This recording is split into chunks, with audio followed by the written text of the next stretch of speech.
Greater ఎన్నికల ప్రచారం చివరి అంకానికి చేరింది. పరిస్థితులను తమకు అనుకూలంగా మలుచుకునేందుకు అన్ని పార్టీలు ఎత్తుకు పై ఎత్తులు వేస్తున్నాయి. వారం రోజులుగా చేస్తున్న ప్రచారాన్ని మరింత వేడెక్కించేందుకు అగ్రనేతలను రంగంలోకి దించుతున్నాయి. పేరుకు ఇవి గల్లీ ఎన్నికలైన ఢిల్లీ నేతలు హైదరాబాద్కి క్యూ కడుతున్నారు. గల్లీ నుంచి ఢిల్లీ వరకు, ఎమ్మెల్యేల నుంచి మంత్రుల వరకు, డివిజన్ పార్టీ అధ్యక్షుల నుంచి జాతీయ పార్టీ అధ్యక్షుల వరకు అందరి దృష్టి బల్దియా ఎన్నికలపైనే. ప్రధాన పార్టీల అగ్రనేతలంతా గ్రేటర్లోనే మోహరిస్తున్నారు. గల్లీ గల్లీ తిరుగుతూ తమకు అప్పగించిన ప్రాంతాల్లో పార్టీ అభ్యర్థుల విజయం కోసం శ్రమిస్తున్నారు. పోలింగ్కు గడువు సమీపిస్తుండటంతో ప్రచారాన్ని హీటెక్కించేందుకు సర్వశక్తులు ఒడ్డుతున్నారు. భారీ బహిరంగ సభతో జనాన్ని ఆకట్టుకునేందుకు టీఆర్ఎస్ ప్రయత్నిస్తుంటే అగ్రనేతలను రంగంలో దించి ప్రచారాన్ని హై వోల్టేజ్ కి బీజేపీ తీసుకెళ్తోంది. గ్రేటర్ ఎన్నికల ప్రచారం చివరి అంకానికి చేరింది. మరికొన్ని గంటల్లో ప్రచారం ముగియనుండడంతో అన్ని పార్టీలు ఓటర్లను ప్రసన్నం చేసుకునే పనిలో పడ్డాయి. ఆరోపణలు, ప్రత్యారోపణలు, సవాళ్లు, ప్రతి సవాళ్లతో ఇప్పటికే ఎన్నికల వాతావరణం వేడెక్కగా శనివారం హై వోల్టేజీకి చేరబోతోంది. అభ్యర్థుల ఎంపిక నుంచి ప్రచారం వరకు దూకుడు మీదున్న టీఆర్ఎస్ 28న భారీ బహిరంగ సభతో సత్తా చాటాలని సర్వశక్తులు ఒడ్డుతోంది. 2016 జీహెచ్ఎంసీ ఎన్నికల సమయంలోనూ కేసీఆర్ బహిరంగ సభ నిర్వహించారు. ఈసారి కూడా అలాగే భారీ బహిరంగ సభతో ప్రజలకు దగ్గర కావాలని టీఆర్ఎస్ ప్రయత్నిస్తున్నట్టు ప్రచారం జరుగుతోంది. గత 6 ఏళ్లలో ఏం చేశాం, మరోసారి గెలిపిస్తే ఏం చేస్తామనే విషయాలను ఈ సభ ద్వారా కేసీఆర్ చెప్పాలని భావిస్తున్నట్టు తెలుస్తోంది. గత ఎన్నికలకు భిన్నంగా ఈసారి బీజేపీ నుంచి గట్టి పోటీ ఉంది. ఈ నేపథ్యంలో ఆ పార్టీకి ఎలాంటి ఛాన్స్ ఇవ్వద్దనేది టీఆర్ఎస్ నేతల భావనగా చెప్తున్నారు. అందుకే కేసీఆర్ సభతో పరిస్థితులను తమకు అనుకూలంగా మలుచుకోవాలని ప్రయత్నిస్తున్నట్టు తెలుస్తోంది. అటు గ్రేటర్ ఎన్నికల్లో జాతీయ నేతలను మోహరిస్తున్న బీజేపీ చివరిలో హేమీలను రంగంలోకి దించుతోంది. బీజేపీ జాతీయ అధ్యక్షుడు నడ్డా ఇప్పటికే ప్రచారంలో పాల్గొనగా 28న యూపీ సీఎం యోగి ఆదిత్యనాథ్, 29న కేంద్ర హోంమంత్రి అమిత్ షా ఫినిషింగ్ టచ్ ఇవ్వబోతున్నారు. దుబ్బాక ఉప ఎన్నికల విజయంతో జోష్ మీదున్న బీజేపీ గ్రేటర్ ఎన్నికల్లోనూ సత్తా చాటాలని ఉవ్విళ్లూరుతోంది.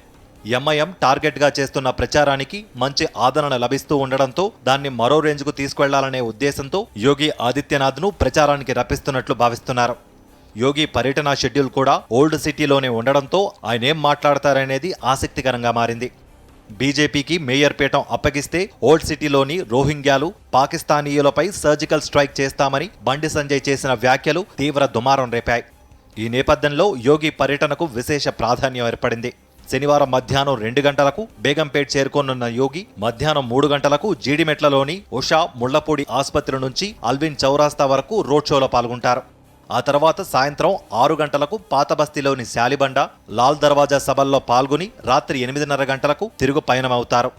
యోగి పర్యటనకు తోడు ప్రధాని హైదరాబాద్ పర్యటన చివరి నిమిషంలో ఖరారు కావడంపై ఆసక్తికర చర్చ జరుగుతోంది. భారత్ బయోటెక్ ఫార్మా కంపెనీ తయారు చేస్తున్న కోవాక్సిన్ పురోగతిని స్వయంగా పరిశీలించేందుకు ప్రధాని మోడీ వస్తున్నట్లు చెబుతున్నా వ్యూహాత్మకంగానే ఆ సమయాన్ని ఎంచుకున్నట్టు తెలుస్తోంది. శనివారం మధ్యాహ్నం 3:45 హకీంపేట్ ఎయిర్పోర్టుకు చేరుకోనున్న మోడీ అక్కడి నుంచి రోడ్డు మార్గం ద్వారా సాయంత్రం 4:10 భారత్ బయోటెక్కు చేరుకుంటారు.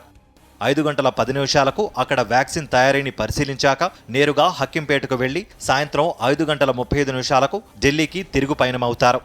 ఎల్బీ స్టేడియంలో టీఆర్ఎస్ బహిరంగ సభ జరిగే రోజునే ప్రధాని హైదరాబాద్కి రావడం, అదే సమయంలో యోగి ఆదిత్యనాథ్ ఓల్డ్ సిటీలో రోడ్ షోలలో పాల్గొనడం పొలిటికల్ హీట్ను మరింత పెంచింది. గ్రేటర్ పరిధిలో పరిస్థితులు అనుకూలంగా ఉన్నందున చివరి అస్త్రంగా మోడీ యోగిని నగరానికి రప్పిస్తున్నట్లు ప్రచారం జరుగుతోంది. ప్రధాని మోడీది రాజకీయ పర్యటన కాకపోయినా బీజేపీకి కొంత కలిసి వచ్చే అవకాశం ఉందనే అభిప్రాయం సర్వత్రా వ్యక్తమవుతోంది. దీనికి తోడు ఎన్నికల ప్రచారం ముగిసే ఆదివారం రోజు అమిత్ షా రానుండడంతో ఆయన ఏం మాట్లాడతారనేది ఉత్కంఠ రేపుతోంది. జీహెచ్ఎంసీ ఎన్నికల్లో సత్తా చాటి 2023లో జరగనున్న అసెంబ్లీ ఎన్నికలకు గెలుపుబాట వేసుకోవాలనేది బీజేపీ నేతల ఆలోచనగా చెప్తున్నారు. అందులో భాగంగానే జాతీయ నేతలు, కేంద్ర మంత్రులను ప్రచారానికి తీసుకొస్తున్నట్లు భావిస్తున్నారు. అయితే టీఆర్ఎస్ నేతలు బీజేపీ నేతలపై సెటైర్లు వేస్తున్నారు. వారంతా వచ్చిపోయే టూరిస్టులంటూ రేపో మాపో ట్రంప్ను కూడా తీసుకొచ్చేటట్టు ఉన్నారని ఎద్దేవా చేస్తున్నారు. ఢిల్లీకి వెళ్ళి వస్తున్నారు వాళ్ళు, 12 మంది వస్తున్నారట మంత్రులు, కేంద్ర మంత్రులు, పక్క రాష్ట్ర ముఖ్యమంత్రులు. మోడీ సాబ్ కూడా వస్తున్నాడు రేపో ఎల్లుండో. ఇక మరి రేపో ఎల్లుండో డొనాల్డ్ ట్రంప్ కూడా వస్తారేమో. ఇక ఆయన ఒక్కడే ఖాళీగా ఉన్నాడు. ఎవరు మిగిలినరిగా? గుంపులు. ఇది హైదరాబాద్ ఎలక్షనా లేకపోతే పార్లమెంట్ ఎలక్షనా మాకైతే అర్థమైతలేదు. అయినా పెద్దలు చెప్తారు, సింహం ఎప్పుడు సింగల్ గానే వస్తారు. కేసీఆర్ గారు సింగిల్గానే వస్తాడు. మొత్తానికి చివరి అంకంలో గ్రేటర్ ప్రచారం సెగలు రేపుతోంది. ఇటు టీఆర్ఎస్ అటు బీజేపీ ఎత్తుకు పై ఎత్తు వేస్తూ ఉండడం ఎన్నికల వేడిని మరింత రగిలిస్తోంది. హిందూ దేవతలపై దాడులు చేస్తున్నారంటూ బీజేపీ తప్పుడు ప్రచారం చేస్తోందని మండిపడ్డారు ఎంఐఎం ఎమ్మెల్యే అక్బరుద్దీన్ ఓవైసీ. ఆ దేవతలకు కాంగ్రెస్, బీజేపీ, టీఆర్ఎస్ పార్టీలు ఇవ్వని గౌరవం తానిచ్చానన్నారు. ఇందుకు లాల్ దర్వాజా మహంకాళి మందిర్ ఉదంతమే నిదర్శనమన్నారు. ఈ దేశం ఏ ఒక్క మతానికి సొంతం కాదని అన్ని మతాలను సమానంగా చూస్తుందన్నారు అక్బరుద్దీన్ ఓవైసీ. ये मुल्क सबका है और इस मुल्क पे सबका बराबर का हक है. कहते हैं कि अकबरुद्दीन ओवैसी ने हिंदू गॉड एंड गॉडेसेस पर हमला करता है. मैंने अखबार में पढ़ा 2 दिन पहले कहा कि अकबरुद्दीन ओवैसी की आदत है वो हिंदू भगवानों को बोलता नहीं, कभी भी नहीं बोले, हम ना बोलेंगे. अरे क्या भूल गए इसी लाल दरवाजे की महाकाली की मंदिर 120 गज पर वहां के हिंदू आकर मुझे बोले अकबर साहब हम बीजेपी के दरवाजे पर दस्तक दे देकर थक गए, फरियाद कर करके थक गए, कांग्रेस के पास भी जाके थक गए, टीडीपी के पास जाके थक गए, टीआरएस के पास भी जाकर थक गए, अब आपके पास आए हैं. ये बोनालू की पुरानी कदीम मंदिर है, इसके लिए आप ही कुछ करिए. तो क्या अकबरुद्दीन ओवैसी ने चीफ मिनिस्टर से नुमाइंदगी कर वो काम जो बीजेपी नहीं कराई, वो काम जो हिंदू राष्ट्र बनाने की बात करने वाली जमात नहीं कराई, महाकाली को 10 करोड़ मंजूर करा के देने वाला अकबरुद्दीन ओवैसी है. ఉచితంగా ఇళ్లు కట్టిస్తాం, విద్యుత్, నల్లా నీళ్లు, ట్యాబ్లు, ఇంటర్నెట్ సదుపాయం ఉచితంగానే కల్పిస్తాం. సిటీ బస్సులు, మెట్రో రైళ్లలో ప్రయాణం ఉచితమే. వరద బాధితులకు వేలల్లో పరిహారం ఇవ్వడమే కాదు, చలాన్లు రద్దు చేస్తాం. గ్రేటర్ ఎన్నికల్లో ప్రధాన పార్టీలు ఇచ్చిన హామీలు ఇవి. ఒకరిని మించి మరొకరు పోటీ పడ్డారు. ఆ హామీల అమలుకు బడ్జెట్ ఎలా అనే సోయి కూడా లేకుండా ఎడాపెడా హామీలు గుప్పించేశారు. ఓవైపు గ్రేటర్ ఎన్నికల ప్రచారాన్ని హోరెత్తిస్తున్న పార్టీలు మరోవైపు నగర ఓటర్లపై వరాల జల్లు కురిపించాయి. ఉచిత రవాణా సదుపాయం, మంచినీళ్ల సరఫరా నుంచి ఎల్ఆర్ఎస్ చలాన్ల రద్దు వరకు లెక్కకు మిక్కిలి హామీలిచ్చేశారు. వరద సాయం, మంచినీటి సరఫరా విషయంలో ఓటర్లను ఆకట్టుకునేందుకు 3 ప్రధాన పార్టీలు పోటీ పడ్డాయి. వరద సాయం కింద బాధితులందరికీ 10,000 సాయం చేస్తామని టీఆర్ఎస్ చెప్తే 25,000 సాయం అందిస్తామని బీజేపీ ప్రకటించింది. ఇప్పటికే 10,000 అందిన వారికి మిగతా 15,000 జమ చేస్తామని చెప్పింది. కాంగ్రెస్ అయితే ఏకంగా వరద బాధితులకు 50,000 చొప్పున సాయం చేస్తామని హామీ ఇచ్చింది. అలాగే వరదల కారణంగా పూర్తిగా దెబ్బతిన్న గృహాలకు 5 లక్షలు, వరదల్లో చనిపోయిన కుటుంబాలకు 25 లక్షల పరిహారం ఇస్తామని ప్రకటించింది. మంచినీటి విషయంలో 3 పార్టీలు ఇలాగే పోటీ పడ్డాయి.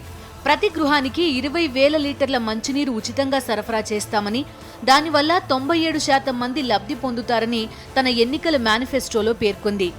కాంగ్రెస్ 30,000 లీటర్ల మంచినీరు ఉచితంగా ఇస్తామంటే బీజేపీ ఏకంగా ప్రతి ఇంటికి నల్లా కనెక్షన్ ఇవ్వడమే కాకుండా 24 గంటలు ఉచితంగా మంచినీరు సరఫరా చేస్తామని చెప్పేసింది. ఉచిత రవాణా విషయంలోనూ తామేం తక్కువ కాదని 3 పార్టీలు పోటీ పడ్డాయి. సీనియర్ సిటిజన్లకు ఉచితంగా బస్ పాస్లు ఇస్తామని టీఆర్ఎస్ చెప్తే కాంగ్రెస్ ఇంకో అడుగు ముందుకేసి ఆర్టీసీ, మెట్రో, ఎంఎంటీఎస్లో మహిళలు, వృద్ధులు, వికలాంగులు, విద్యార్థులకు ఉచిత రవాణా సదుపాయం కల్పిస్తామని చెప్పింది. బీజేపీ కూడా అదే తరహా మెట్రో, బస్సుల్లో మహిళలకు ఉచిత రవాణా సదుపాయం కల్పిస్తామని హామీ ఇచ్చింది. ప్రభుత్వ జాగాల్లో ఇళ్లు నిర్మించుకున్న వారి స్థలాలు క్రమబద్ధీకరిస్తామని టీఆర్ఎస్ అంటే ఎలాంటి అనుమతులు అవసరం లేకుండానే 125 గజాల లోపు ఇళ్ల నిర్మాణం చేసుకోవచ్చని బీజేపీ, 80 గజాల లోపు ఇళ్లు ఉన్న వారికి ట్యాక్స్ రద్దు చేస్తామని కాంగ్రెస్ మేనిఫెస్టోలో పొందుపరిచాయి. రాష్ట్ర వ్యాప్తంగా సెలూన్లు, లాండ్రీలు, దోబీఘాట్లకు ఉచిత విద్యుత్ అందిస్తామని టీఆర్ఎస్ ప్రకటించింది. పేదలకు 100 యూనిట్ల లోపు ఉచితంగా విద్యుత్ ఇవ్వడమే కాకుండా కుల వృత్తులకు ఉచిత విద్యుత్, ఎస్సీ కాలనీలు, బస్తీల్లో ఆస్తి పన్ను మాఫీ, పాత బస్తీలో విద్యుత్ చౌర్యానికి చెక్ పెడతామని బీజేపీ చెప్పింది. 100 యూనిట్ల లోపు వాడుకునే గృహాలకు ఉచిత కరెంట్ ఇస్తామని కాంగ్రెస్ హామీ ఇచ్చింది. గ్రేటర్లో టీఆర్ఎస్ కు గట్టి పోటీ ఇస్తున్న బీజేపీ ఏ చిన్న అవకాశాన్ని వదులుకోకుండా హామీలు గుప్పించింది. గ్రేటర్ పరిధిలోని ప్రజలందరికీ ఉచితంగా కరోనా వ్యాక్సిన్, ఎల్ఆర్ఎస్ రద్దు, గ్రేటర్ పరిధిలో 2 వీలర్లు, ఆటోలపై ఇప్పటి వరకు ఉన్న చలాన్ల రద్దు, విద్యార్థులకు ఉచితంగా ట్యాబ్లు, వైఫై సౌకర్యం, సొంతంగా ఆటో నడుపుకునే వారికి ఏటా 7,000 సాయం, ప్రమాద బీమా పథకం వర్తింపు అందులో భాగమేననే విమర్శలున్నాయి. ఒకరికి మించి మరొకరు పోటీలు పడి వరాలు కురిపించారు. కేంద్ర రాష్ట్ర ప్రభుత్వాలు చేయాల్సిన పనులు, తీసుకోవలసిన నిర్ణయాలను జీహెచ్ఎంసీ ఎలా అమలు చేస్తుందనే సంశయం గ్రేటర్ ఓటర్లలో వ్యక్తమవుతోంది. 10,000 కోట్లతో ప్రత్యేక నిధి, ఉచిత విద్యుత్, ఆస్తి పన్ను, ఎల్ఆర్ఎస్ రద్దు లాంటివి అమలు చేసే అధికారం రాష్ట్ర ప్రభుత్వ పరిధిలో ఉంటే జీహెచ్ఎంసీకి ఏం సంబంధం అనే ప్రశ్నలు ఉత్పన్నమవుతున్నాయి. 3 ప్రధాన పార్టీలు ఇచ్చిన హామీలు ప్రజల్లో ఆశలు రేపుతున్నా వాటి అమలుకు 1,000 కోట్లు ఎక్కడి నుంచి తెస్తారనే చర్చ సర్వత్రా జరుగుతోంది. కార్పొరేషన్ బడ్జెట్ ఎంత, ఉచిత హామీల అమలుకు నిధులు ఎక్కడి నుంచి వస్తాయనే ప్రశ్నలకు ఎవరి వద్ద సమాధానం లేదు. నగరాన్ని దశాబ్దాలుగా వేధిస్తున్న ట్రాఫిక్, డ్రైనేజ్ వ్యవస్థ, మౌలిక సదుపాయాల గురించి ఎవరూ పెద్దగా పట్టించుకున్న పాపాన పోలేదు. ఎంతసేపు ప్రజాకర్షక పథకాలతో ఓట్లు దండుకోవాలనే ఆలోచనే అన్ని పార్టీల మేనిఫెస్టోల్లో కనిపిస్తోందనే ఆరోపణలున్నాయి. ఇటీవల కురిసిన భారీ వర్షాలకు 1,000 కాలనీలు నీట మునిగాయి. లక్షలాది మంది రోడ్డున పడ్డారు. 1,000 కోట్ల నష్టం వాటిల్లింది. అలాగే మూసీ సమస్య ఎప్పటినుంచో వేధిస్తోంది. ఇలాంటి దీర్ఘకాలిక సమస్యల పరిష్కారం గురించి ఏ పార్టీ ఫోకస్ పెట్టకపోవడంపై విమర్శలు వెల్లువెత్తుతున్నాయి. 5 ఏళ్లు నేతల చుట్టూ ప్రజలు తిరిగితే ఎన్నికల సమయంలో మాత్రం ప్రజల చుట్టూ నాయకులు తిరుగుతారు. అది చేస్తాం, ఇది చేస్తామంటూ నేతలు గతంలో హామీలిచ్చి ఆ తర్వాత మర్చిపోయేవారు. కానీ ఇప్పుడు సీన్ మారింది. ప్రజలే అజెండాని డిసైడ్ చేసి తమకు ఏం కావాలో చెప్తున్నారు. కొందరు గొంతెమ్మ కోరికలు కోరుతుండడం అభ్యర్థులకు ఇబ్బందిగా మారుతోంది. గ్రేటర్ ఎన్నికల వేళ ఓటర్లు తమ కోరికలు, డిమాండ్ల చిట్టా విప్పుతున్నారు. ఇన్నాళ్లు నేతల వెంట తిరిగినా పట్టించుకోలేదంటూ నిలదీస్తూనే తమ డిమాండ్లను అభ్యర్థుల ముందు పెడుతున్నారు. కొన్ని కాలనీల్లో సమస్యలను ఏకరువు పెడుతూ వాటిని తీర్చిన వారికే ఓటేస్తామని తీర్మానాలు చేస్తున్నారు. రోడ్లు, లైట్లు, మంచినీటి సౌకర్యం వంటి సమస్యలు తీర్చాలని కోరడమే కాకుండా కొన్ని కాలనీలు, అపార్ట్మెంట్లలో పెద్ద పెద్ద కోరికలు కోరుతుండడంపై విస్మయం వ్యక్తమవుతోంది. కుత్బుల్లాపూర్ ప్రాంతంలోని ఓ కాలనీ వాసులకు స్విమ్మింగ్ పూల్ నిర్మించి ఇస్తానని ఓ అభ్యర్థి భరోసా ఇచ్చారట. కుకట్పల్లి ప్రాంతంలోని ఒక అపార్ట్మెంట్ వాసులు కొత్త లిఫ్ట్ ఏర్పాటు చేయిస్తే ఓట్లన్నీ వేస్తామని చెప్పడంతో ఓ పార్టీ అభ్యర్థి అంగీకరించారట. ఎన్నికల సమయంలో చిన్న చిన్న సమస్యలు పరిష్కరించాలని కోరడం సహజమే. కానీ ఈసారి భారీ డిమాండ్లు పెడుతుండడం అభ్యర్థులను కలవరపాటుకు గురిచేస్తోంది. అయితే ప్రతి ఓటు కీలకం కావడంతో చిన్న చిన్న సమస్యలు పరిష్కరిస్తామని హామీ ఇస్తూనే గెలిపిస్తే పెద్ద సమస్యల పరిష్కారానికి చర్యలు తీసుకుంటామంటూ దాటవేత వైఖరి అవలంబిస్తున్నారు. ఎక్కువ ఫ్లాట్లు ఉండే అపార్ట్మెంట్లపై ప్రధాన పార్టీల అభ్యర్థులు దృష్టి సారిస్తున్నారు. కనీసం 30కి పైగా కుటుంబాలుండే అపార్ట్మెంట్లకు 4 నుంచి 5 లక్షలు ఇచ్చేందుకు వెనకాడడం లేదు. కొన్ని చోట్ల ఒక్కో సీటుకు 2 నుంచి 3,000 దాకా ఇవ్వడానికి సిద్ధపడుతున్నారు. అపార్ట్మెంట్లు పెద్ద పెద్ద కాలనీలే కాదు, బస్తీ ప్రజలు కూడా తమ సమస్యలు తీర్చిన వారికే ఓటేస్తామని కరాఖండిగా చెప్పేస్తున్నారు.